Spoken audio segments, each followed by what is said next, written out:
Good afternoon. Excuse me. I'd like to start by saying a few words about the ransomware cyber attack currently impacting Colonial Pipeline. This is something that our administration has been tracking extremely carefully, and I have been personally briefed every day. The Department of Energy is working directly with Colonial to get the pipelines back online and operating at full capacity as quickly and safely as possible. The FBI also is engaged to assess and address this attack. The agencies across the government have acted quickly to mitigate any impact on our fuel supply. And over the weekend, at my direction, the Department of Transportation issued an emergency order to loosen restrictions on truck drivers in order to allow more fuel to be transported by a tanker. We're prepared to take additional steps depending on how quickly the company is able to bring its pipeline back to full operational capacity. The Federal Bureau of Investigation has determined Colonial's network was infected by ransomware, and it's a criminal act, obviously. FBI released details of the attack so others can take steps to prevent being infected. My administration takes this very seriously. We have efforts underway with the FBI and DOJ, Department of Justice, to disrupt and prosecute ransomware criminals. And my administration will be pursuing a global effort of ransomware attacks by transnational criminals who often use global money laundering networks to carry them out. My administration is also committed to safeguarding our critical infrastructure, much of which is privately owned and managed like Colonial. Private entities are making their own determination on cybersecurity, so to jumpstart greater private sector investment in cybersecurity, we launched a new public-private initiative in April. It begins with a 100-day sprint to improve cybersecurity in the electric sector. And we'll follow that with similar initiatives in natural gas pipelines, water, and other sectors. In addition to companies stepping up, we need to invest to safeguard our critical infrastructure. That's one of the many things my American Jobs Plan is designed to do. I also want to update the people on the progress that we've made in our recovery and the next steps that we're going to be taking. As we learned Friday, the economy created 266,000 jobs in April. In fact, altogether, since the time we took office, we've created more than 1.5 million jobs in the country. It's the most jobs created in the first 100 days of any president on record, more than 3 times the solid job creation that President Carter saw in his first 100 days, and more than 6 times what President Reagan saw. In the 3 months before I got here, our country was creating roughly 60,000 jobs a month. In the 3 months since we've gotten here, we've been creating on average 500,000 jobs per month. In the first quarter, our economy grew at 6.4% rate, outpacing the growth we're seeing from our friends in the Eurozone. Because of the American Rescue Plan, forecasters are projecting we'll see the fastest economic growth in nearly 40 years in the months to come. We're moving in the right direction. So let's be clear. Our economic plan is working. I never said, and no serious analyst ever suggested, that climbing out of the deep, deep hole our economy was in would be simple, easy, immediate, or perfectly steady. Remember, 22 million Americans lost their jobs in this pandemic. So, some months will exceed expectations, others will fall short. The question is, what is the trend line? Are we headed in the right direction? Are we taking the right steps to keep it going? And the answer clearly is yes. I also want to offer a bit more detail on the month's jobs numbers in particular. These monthly reports are a snapshot, as you all know. They take 1 week, a moment in time. Since this snapshot was taken around the week of April the 12th, since then, COVID-19 counts are down by more than 40% since then. And vaccination rates among working-age Americans has roughly doubled since then. This survey was taken before every adult was eligible to be vaccinated. So back then, 18% of working-age adults were fully vaccinated. Today, if it were taken, 34% are fully vaccinated. No wonder things in America feel better today than they did back when the survey was taken. With that context, here are the steps we're going to be taking to maintain our progress. First, today we're opening a portal for state and local governments to apply for the first funds from the American Rescue Plan. Because states and local governments have to balance their budgets, a lot of them had to lay off employees when the economy, state employees and local employees, when the economy slowed and tax revenues fell. We're talking about 1.3 million state and local employees out of work. Now the money we're going to be distributing now, is going to make it possible for an awful lot of educators, first responders, sanitation workers to go back to work. Second, this is a year-long program. Second, we're delivering assistance to tens of thousands of restaurants and bars across the country. Today, we're sending out the first relief checks to 16,000 hard-hit restaurants with help for many more to follow. A lot more people are going to be employed. Third, the employers bring back laid-off workers. To help them do that, we're going to remind them that there is some programs they can take advantage of. For example, employers can hire back their laid-off workers part-time without those workers having to give up all their unemployment benefits. Here's another example. In the American Rescue Plan, we expanded a tax incentive called Employee Retention Tax Credit. This can provide a recovering small or medium-sized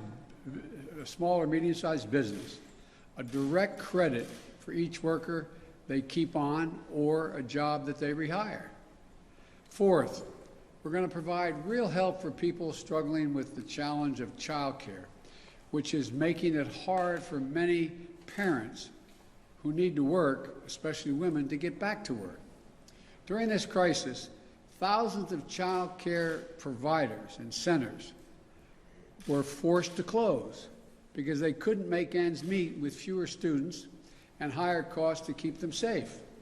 As a result, parents lost the support system they depended on for child care, and tens of thousands of child care workers lost their jobs.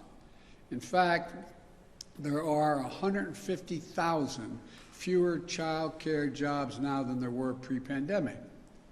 The American Rescue Plan has already allocated funds to states to address the immediate challenge to our economy and of too few child care operations. This is the largest investment in child care since World War II. Today, my administration is releasing guidance to states to help get the funds they need out the door as quickly as possible to allow dramatic expansion and availability of child care in this country. With these funds, states can help hundreds of thousands of providers reopen and stay open and provide safe and healthy learning environments for more than 5 million children. These funds will also allow states to provide over 800,000 families with subsidies to pay for child care. Simply put, it's going to help working parents get back to work. This one-time investment is a real answer to a real problem our economy is facing right now. Well, look, fifth thing we're going to do, we're going to make it clear that anyone collecting unemployment who is offered a suitable job must take the job or lose their unemployment benefits. There are a few COVID-19 related exceptions so that people aren't forced to choose between their basic safety and a paycheck, but otherwise, that's the law. I know there's been a lot of discussion since Friday's report, that people are being paid to stay home rather than go to work. Well, we don't see much evidence of that. That is a major factor. We don't see that, look, it's easy to say, the line has been, because of the generous unemployment benefits, that it's a major factor in labor shortages. Americans want to work. Americans want to work. As my dad used to say, a job's about a lot more than a paycheck.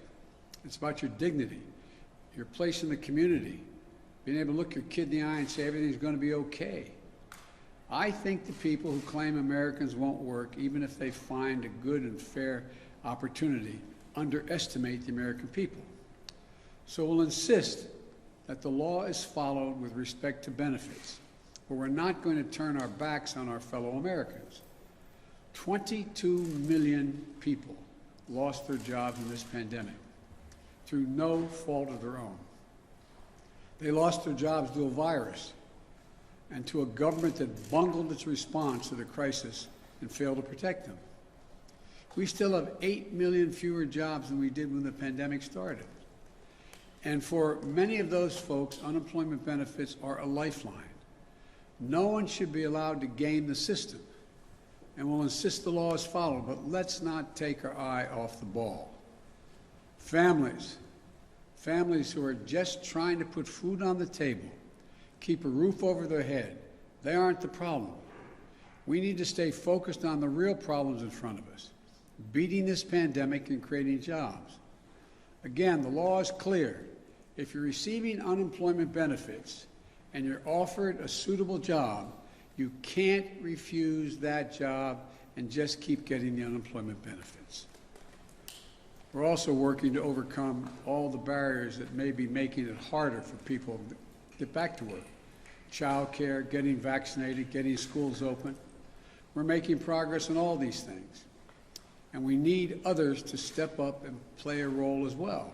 For example, we need employers to step up in a couple of ways. First, we need them to get help to their people and get them vaccinated.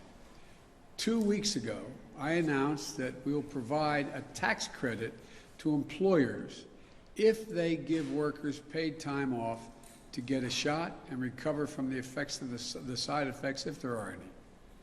Our economy can't achieve its full potential until we get more people vaccinated. Employers can help that.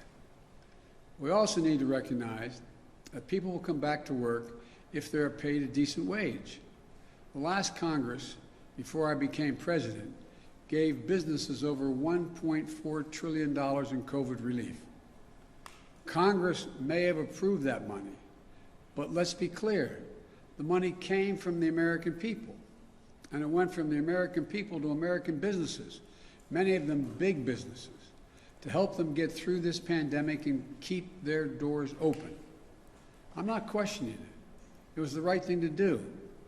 But my expectation is that as our economy comes back, these companies will provide fair wages and safe work environments. And if they do, they'll find plenty of workers. And we're all going to come out of this together better than before. So we need to stay focused on creating jobs and beating this pandemic today and building back better for tomorrow. The American Rescue Plan is just that, a rescue plan. It's to get us out of the crisis and back on the track, but it's not nearly enough. That's why we need the American Jobs Plan, which is an 8-year investment, an 8-year investment strategy to make sure working people of this country get to share in the benefits of a rising economy and to put us in a position to win the competition with China and the rest of the world for the 21st century. That's the next stage. That's what we're doing right now. We're working to get that passed. I want to thank you all, and may God protect our troops. Thank you. Mr. President, if you can't protect critical infrastructure from a criminal actor, how can you possibly protect it from a state actor? We can do both. We will. Do you think Russia is involved at all implicitly with that attack? I'm going to have a conference. I'm going to be meeting with President Putin, and so far there is no evidence based on from our intelligence people that Russia is involved, although there's evidence that the actor's ransomware is in Russia. they have some responsibility to deal with this. Thank you. Decided who will get the AstraZeneca doses, Mr. President?